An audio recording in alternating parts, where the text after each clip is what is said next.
house is built, how old it is, the kind of architecture, all that kind of stuff. One block over from us is Church Street. You went over Church Street, one block over, 3 blocks down. You come to 59 Church Street. It is the Thomas Rose house. That doesn't mean anything to you. There's a long description about who built it, what kind of architecture, all that kind of normal thing. And down at the very bottom of the thing, it is the only building in Charleston that says there is a ghost in that particular house. Now you can think that the neighbors are all, come on, really? That's what you put on your historic plaque. You got a ghost in the house. And they probably all would say things like that, except they've all heard it. And what is it that they've heard? Well, what they think they've heard is Dr. Joseph Brown. Now, Dr. Ladd lived in Newport, Rhode Island in the year 1783, and Dr. Ladd had a lot of stuff going for him. He was young. He was handsome. He had a bright medical career in front of him. He had a lot of great stuff going for him, including the fact that he was in love with the beautiful Amanda. Come here, Amanda. Now, Amanda was very beautiful and very sweet and very smart, but the problem with Amanda was she was rich. I'm sorry, wait a minute. What's the problem? Yeah, exactly. I should have said she was going to be rich, because she had been an orphan and all of her money was being held in trust. And until she got married, all of her money-grubbing family were all living off of that money. Now, they found out about the hot love affair going on between Dr. Joseph Brown Ladd and the lovely Amanda, and they decided to kind of get between the two of them, started some rumors. Hey, whatever you do, don't go see that guy. He's a quack. That guy will kill you. Stay away from him no matter what else you do. Well, it got so bad that a family friend counseled the doctor and said, listen, what you need to do, start your life all over again. Move down to Charleston, South Carolina. We've got some mutual friends down there. Start your medical practice all over again. You're probably fine. You can start your practice all over again. You can send for the lovely Amanda. She'll come and join you. You probably have a happy life together. And so that's exactly what he did. He left the lovely Amanda behind. Came here to Charleston, South Carolina. A little dramatic there. Left the lovely Amanda behind, comes here to Charleston. No sooner got off the stage a little bit north of us than a ne'er-do-well steps up, sees the fine clothes the doctor's wearing, and says, hey, Doc, looks like you're new in town. You could probably use some friends. Let me take you down this dark alleyway and introduce you to several of my buddies. Well, of course, the plan is to rob the doctor. But out of the shadows steps an unlikely hero, Ralph Isaacs. Come here, Ralph. God bless you, sir. Now, Ralph was always known to carry a gun with him. Where's your gun, Ralph? Give me some fingers. Give me some fingers. All right. There we go. That's a little better. Ralph took his gun out of his pocket, fired one shot into the air, scared the robbers away, and these two men became fast friends. Now, it's a pretty good relationship because the doctor, he doesn't really know anybody in town, and Ralph, well, he's a good guy, he's a hard-working guy, he's a blue-collar guy. He doesn't really know any social climbers like the doctor there. So the two men became fast friends. However, as the doctor becomes more and more well-known here in Charleston, it begins to be a little problem because the doctor's getting all the best invitations, all the right parties. Everybody wants to have him over to their house. Ralph, he's a great guy, hard-working guy, but he's not being invited to the same places. Now, the doctor's not unaware of what's going on, and so he buys some theater tickets for the two of them to go out and enjoy an evening of the theater one night. And on the stage that night was performing the lovely Perdita. Now, there was a little mix-up about the tickets that night, and they were supposed to be sitting together, but when they got there, a little strange stuff going on.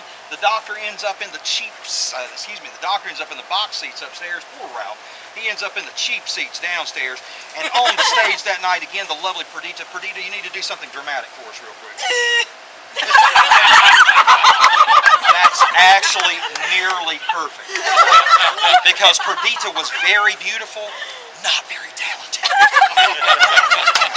Now, after the evening of theater was over, the two men met outside to get on the carriage to go back home, and all night long, Ralph has just been grinding about this mix-up with the seats, and of course the doctor, he's a little concerned. Ralph asked the doctor, said, what'd you think of the performance tonight? The doctor said, well, I thought Perdita kind of struggled a little bit, but she tried really hard. Ralph said, oh, I think I know what's happening. some hot love affair going on between you and Perdita. I'll tell you what I'm going to do. I'm going to write to the lovely Amanda. I'm going to tell her exactly what's going on. I'm going to stir up some trouble for you. The doctor can't believe his ears. Oh, my Lord, you got to be kidding me. You are worked up. This is crazy. Ralph. Here's what you do. Please be reasonable. What you need to... I'm just going to turn this over to y'all. You seem to be in the moment. Go home, get a good night's sleep. You'd probably feel better about this in the morning. And if Ralph had gone home, and if he'd had a good night's sleep, he probably would have felt better, but he spent most of the night drinking. And in the morning hours, yeah, in the morning hours, he starts going around to anybody who will give him a hearing. Listen, whatever you do, stay away from that guy. He will kill you. That guy is a quack. Don't get anywhere near him. Well, it got so bad that the doctor finally had to put a notice in the paper that said, I regret that I have ever had the occasion to even meet one Ralph Isaacs. Well, of course, nearly immediately, Ralph challenges the doctor to a duel.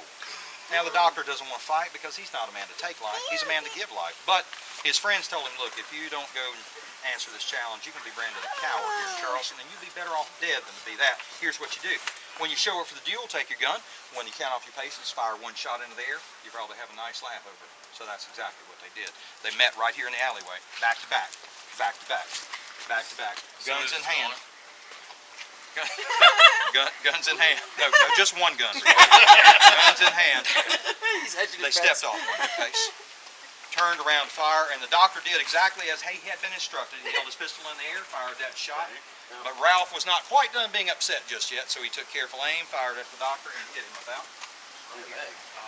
Now, Ralph is a little concerned because the doctor has a lot of friends here in town, so he ran off and hid in the attic of the Milligan Tavern. We don't see Ralph anymore. Bye, Ralph. Bye, Ralph. Nice meeting you. The doctor, That's the end of the tour. they took him down to his home at 59 Church Street, took him upstairs, and for 6 long days he languished, calling just one name, Amanda. Amanda. Amanda! Where are you, Amanda? But Amanda never came. What the hell?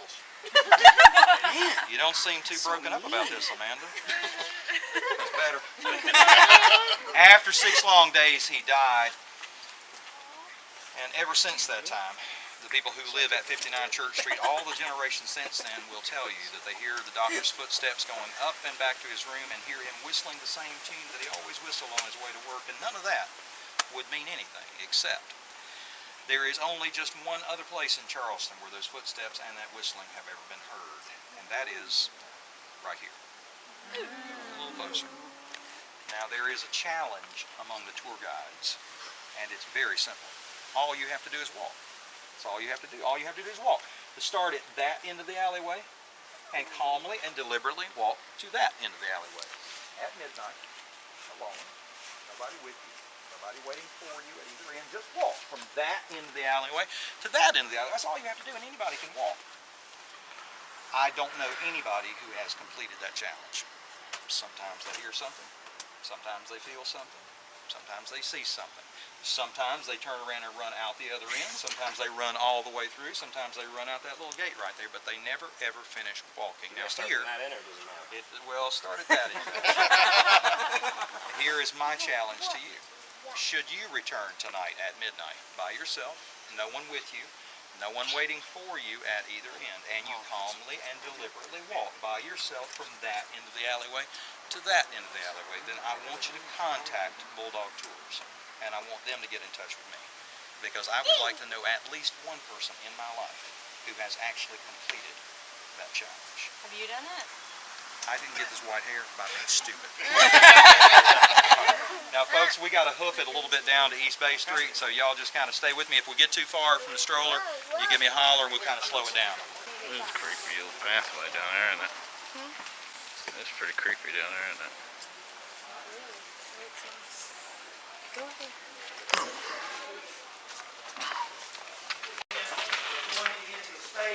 Hey there. All right.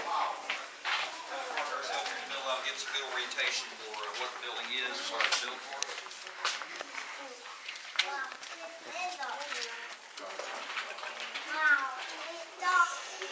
All right, now upstairs, guys, if you'll just come on in and join me in the center of the space, again, as defined by these 4 columns right here, that would be great. There's a reason why I want you into this space. Our group numbers tonight about... Are you okay? Are Are you okay? The upstairs of this particular building is called the Old Exchange. And if when you hear that, it sounds like stock exchange to you, that's just about right.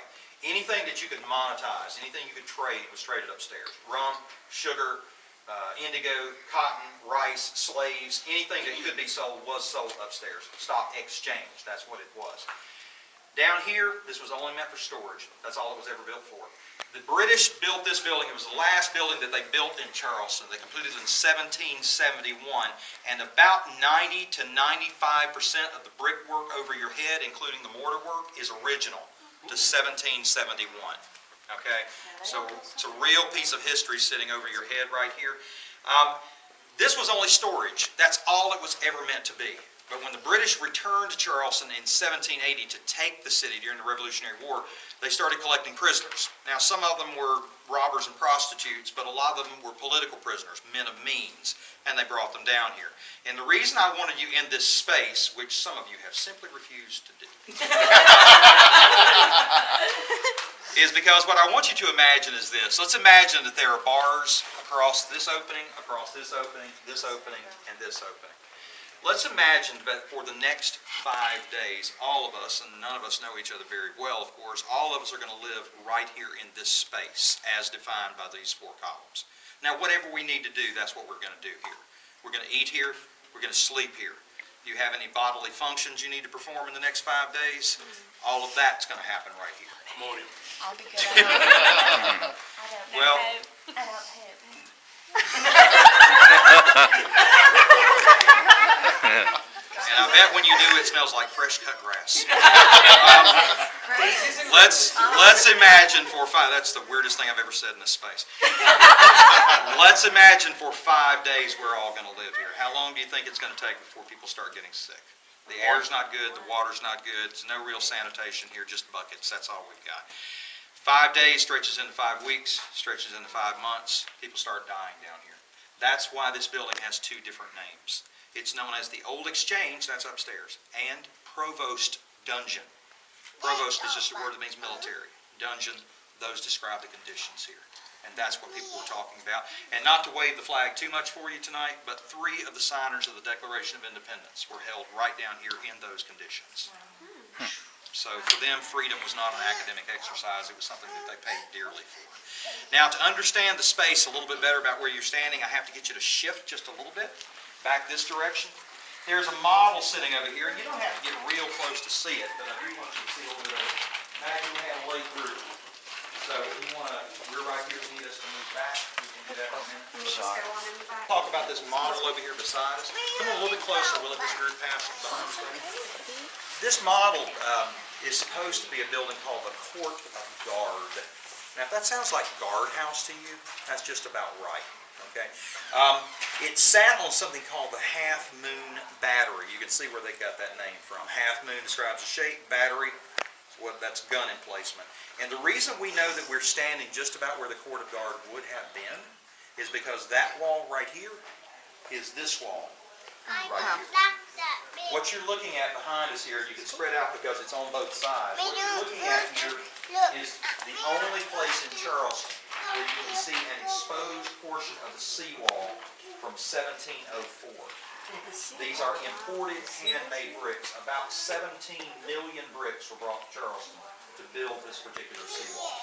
Now, this looks like one of the worst tricks you'd ever play on somebody that you don't like.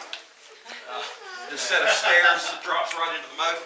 There was a postal facility upstairs.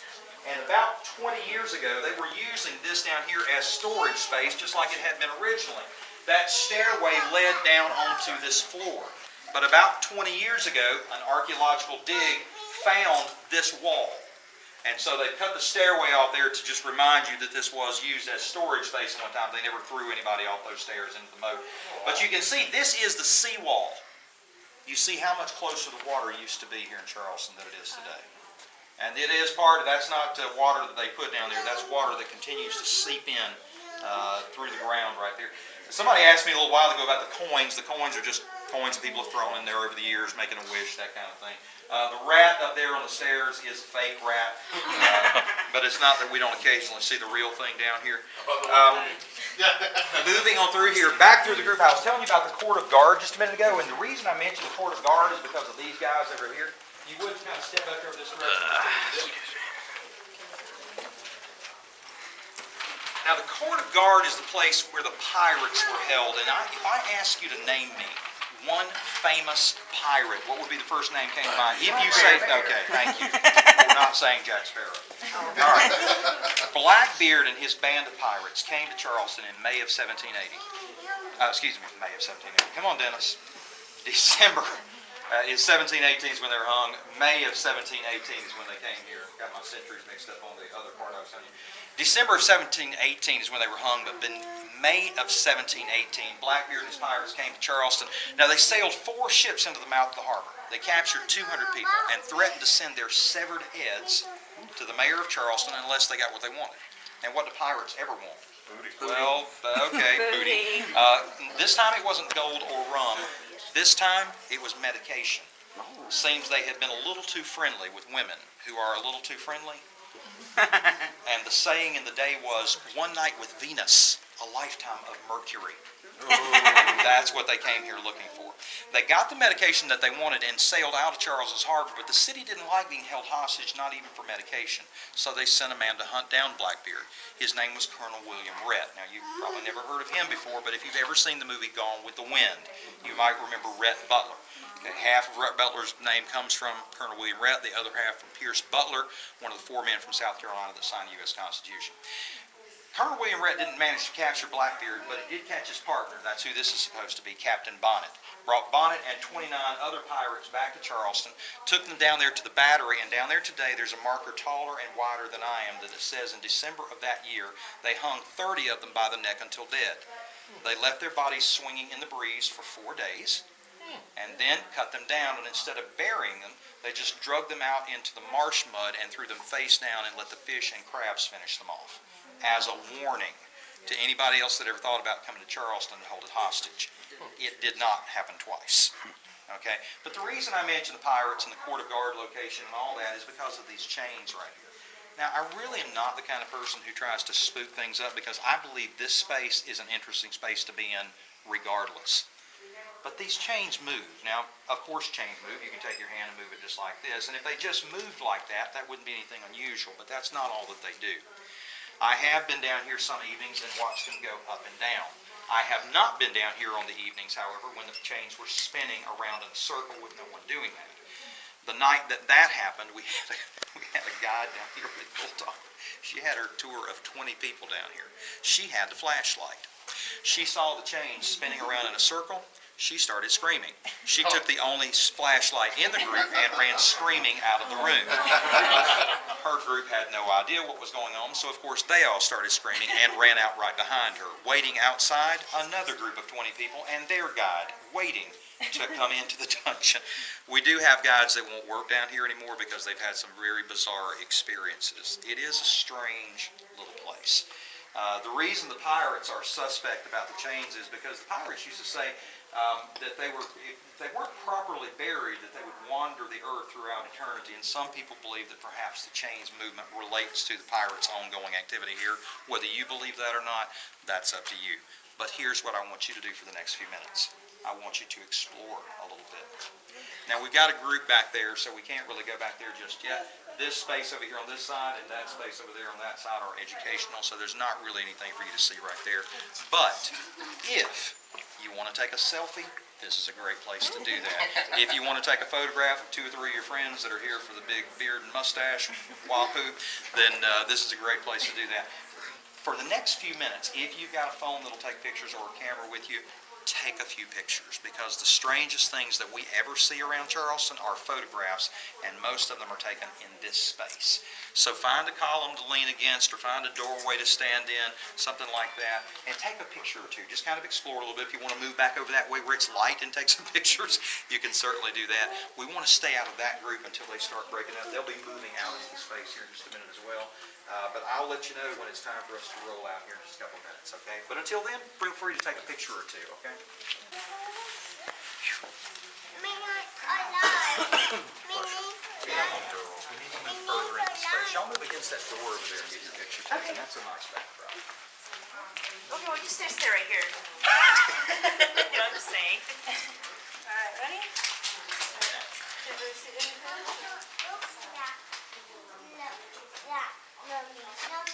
Thank you. Something behind us. Is there another arm room? I'm sorry. Thank you. How was it moving? I thought I saw it moving. And we won't move into that space back there. Again, that's education. Brick arches on top of those, and then take the sandbags away. They did that 21 times to build the arches down here. But again, it's pretty impressive because again, about 90 to 95% of this brick and mortar work is original to 1771. So you can't, as far as being in a historic space, you can't do much better than this in Charleston. When did the four people get signed here? During the Revolutionary War? 1780. That's what these three figures are supposed to be back here. Hayward, Rutledge, and Middleton were all held here when the British came here in May of 1780. They captured Charleston and Lincoln's Continental Army here. So they held a lot of people down here. This other figure is supposed to be Christopher Gadsden. Have you ever seen that Navy flag, the "Don't Tread on Me" flag? Yeah. That's the Gadsden flag. He's the one that designed that flag. Shirts are based on it. Yeah. Is it Back of really? our shirts are based on that, yeah. Don't tread on me. I said it was based on it. I didn't say it was the same thing. He's the guy who designed that flag. That's the Gadsden flag. How long have they been down here? I was held for several months, and then they were shipped off to St. Augustine. Wow. They had the British held Florida at that point, so they took them down here.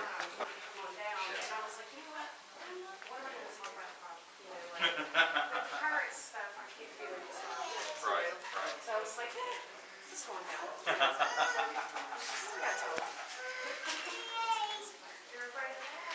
All right, guys, as far as my group is concerned, if you guys are wrapping up your exploring, we'll meet back over here by the bridge where the exit sign is, and we'll start moving that direction. Not to rush you, but if you're ready to leave, you can move on over this street. And I know we were hoofing it trying to get down here to get to our space, so I'm sorry. I know we rushed you guys with the stroller, and those uneven streets are a terror, plus all the crowds and stuff. All right, are we all collected? I see 4 members of the bridal party. Here come the beard and mustache people. Beard and stash people. We got the family with the stroller, and there's the girl that wouldn't come in the columns. All right, very good. It is a kind of a creepy space down there, isn't it? It's a really, you know, even without hyping it up any at all, you can sort of, there's a sense when you walk in that building. My last tour, about the tour before this one, going there to there, I had a woman who came to me during a tour, and she said, something keeps touching me. Something keeps, and I'm like, ma'am, it's not me. Here are my hands. But she was insistent that something was making contact with her down there, that it kept pulling at her waistband. I said, well, some of these pirates are lonely. They haven't seen a woman in a long time, so I can't say. All right, guys, we'll start on up the street. We won't be walking quite as far as we did on this particular round to get down here, and I'll try to keep you out as much traffic as I can, but we'll see how it goes. We'll just kind of take our time walk, because I actually have been enjoying myself with you tonight. I can't say that always is true for the kind of things that I do, but you've been a very interesting group so far, and because I'm starting to kind of get fond of you, and particularly because we've got a new bride among our number, and a lot of people that I feel like we can sort of pass some wisdom to, I wanted to warn you about some things that you might not be aware of here in Charleston, but I just want to kind of make you aware of some stuff that's going on. Hey, you stand right here in this location, you look at the wall behind us, you look at that steeple there in the distance. It's a very European city in some ways, Charleston is, but that's not the only influence here. We have another influence here in Charleston called the Gullah people. Now, most of the slaves that came to the Charleston area actually came from the west coast of Africa, a region today we call Angola. And you can sort of hear where that comes from. Angola, Gullah. Gullah people are kind of the remnants of the slave culture, and they're a very rich culture on their own. They brought a lot of wonderful things here, a lot of deep diversity in culture and history and food and music, a lot of cool things. But the Gullah people also put us on to some stuff, made us aware of a few things, and I want to pass on a little bit of one of those Gullah things to you tonight, just in case, because some of y'all have already been having some trouble with some stuff that the Gullah people know about, and I'm going to kind of help you with a little bit tonight. The Gullah people taught us here in Charleston about something called boo hag. Now, a hag is like a witch, and a boo hag is a special kind of witch, and the boo hag's special power is that the boo hag can actually take its skin off and put on your skin. Now, That may not sound like that's a big deal, but some of y'all have already been having some problems with a boo hag infestation. So I'm going to give you the symptomology of a boo hag infestation so you'll know what's going on, and then I'll give you the steps to help cure it. All right, first sign that you've been having problems with boo hags in your life. What the boo hag likes to do is to come in while you're sleeping. They take their skin off, they put your skin on, they go off in the dark, and they stir up all kind of problems. Have you ever found yourself in life being blamed for stuff you didn't do? All right, classic boo hag right there. That is textbook boo hag, what you're looking at. All right, here's the next thing. One of the things they like to do, particularly boo hag does, they like to come in and, I don't know how to say this next part. We've got some younger ears back there. I'm not sure what words you use. They like to come in, guys, and take away your, how would I add, your mojo. Y'all ever lost that loving feeling? Have you ever thought you loved somebody in the dark? But then in the daylight? Okay, boo hag. Boo hag. That's what's going on. Next problem with the boo hag. Boo hag like to come in. Sometimes they won't take your skin off. Sometimes they just sit up on your chest and ride you like a horse all night, kind of soak up all your energy. Yeah. Hey, no. You went the wrong way with that. You ever wake up in the morning, that alarm clock goes off, you feel like you've been run over by a bus or something, you're so tired you can't get out of bed? Boo hag. Boo hag, right. Next thing about boo hags, real bad about nightmares. If you're bad to have nightmares and stuff, real scared about stuff, that's boo hag. Boo hag working on you. All right. Now I've given you the symptoms. Let me give you a little bit of a curative so you can know how to deal with a boo hag. Here you go. One of the things boo hag likes to do is they like to count stuff. Now they're not real bright, but they do like to count. So did any of y'all bring your kitchen colander or strainer with you on vacation? Oh, No. Forgot that. You Forgot. got it. You packed everything else, didn't you? Yeah, Forgot. it's in the car. Okay. Good news.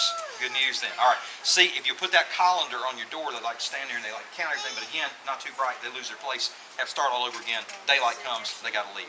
You didn't bring a colander. Anybody brought a broom with them? Anybody brought a broom with them? All right. Tell me that you did bring a toothbrush. Yeah. All right. Okay. Here's what you do. Take 2 or 3 toothbrushes. Stick it on the bedside table right where you're sleeping right there. Boo hag comes in there. They'll stand there trying to count all those bristles. Again, losing their place, starting all over again. Daylight comes, they've got to leave. Now, I know some of y'all, you're looking at me with a certain degree of skepticism. I can feel it. I get it. You think I'm crazy. But now listen. You go home, haunted by nightmares, waking up in the morning, just beat down to death, done lost that loving feeling, getting blamed for stuff you've never done, and you could have stopped all that with a few toothbrushes, then who's going to look silly, huh? All right. So when I start talking about the gate, not this gate, but one looks just like it, all right? Thank you.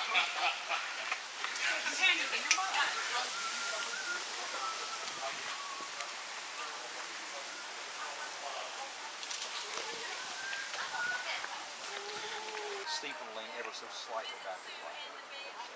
Now, St. Philip's has 2 different places to bury people. You might not be able to tell it, but they have both a graveyard here on this side and a cemetery across the street. Now, what's the difference?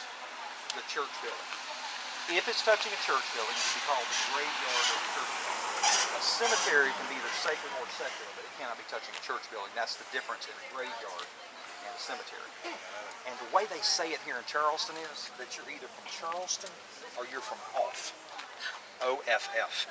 And if you're from off, you cannot be buried on this side of the street. You have to be buried on the other side of the street in a cemetery.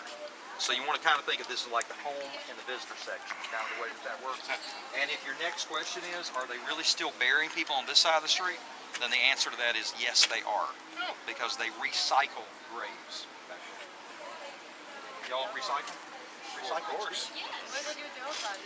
Well, you're thinking of the way we bury people today with a great big steel casket and vault and all that. You got to think back to the 1700s. You're talking about maybe a wooden box. Some people are just wrapped in shrouds and put in the ground, so there's not a lot left down there. So they move the tombstone out of the way, dig the grave out, put somebody new down there. Charleston's only 1 by 2 miles. That's really not enough land for somebody to occupy one little spot forever, right? So a lot of They still do the bell thing out of tradition, The bell thing out of tradition. putting over the graves. There was Putting also the bell, with a bell it's so they connected ring to the it person and- inside the. Oh, you're talking about the when they were burying people alive? Yeah. No, No, where they are don't do the bells over. I'll tell you what we are going to do. Stakes. We're going to move right into that location. Let's do that. Move right into that corner. We thought people were dead. They were reusing the coffins and they saw some scratch marks on the inside. So we were talking about the differences in the graveyard and the cemetery. Obviously the graveyard on this side, the cemetery on the opposite side. And since we're talking about the differences, let me give you one story from each side of the street. Over here on this side, the opposite side, in the cemetery side, the first story has to do with a former vice president of the United States. His name was John C. Calhoun. John C. Calhoun had been vice president a couple times, been Secretary of War, Secretary of Defense. He was a really important guy. And when he died, he was in Washington, D.C., where all important people are. Well, they buried him. Yeah, they buried him up there. Somebody got the cynicism in that remark. They buried him up there, but the people of South Carolina got very upset because John C. Calhoun was from South Carolina. They didn't think it was right for him to be buried up there. So he was buried up there the first time. They dug him up and they brought him back down here to South Carolina. Okay. Now, when they got him here to Charleston, they remembered that John C. Calhoun was not from Charleston, and I told you, you're either buried on this side or that side, depending on whether you're from here or from off, okay? John C. was from off. He was from Abbeville, South Carolina. So, they took him across the street and buried him over there. That's burial number 2, but I'm not done yet.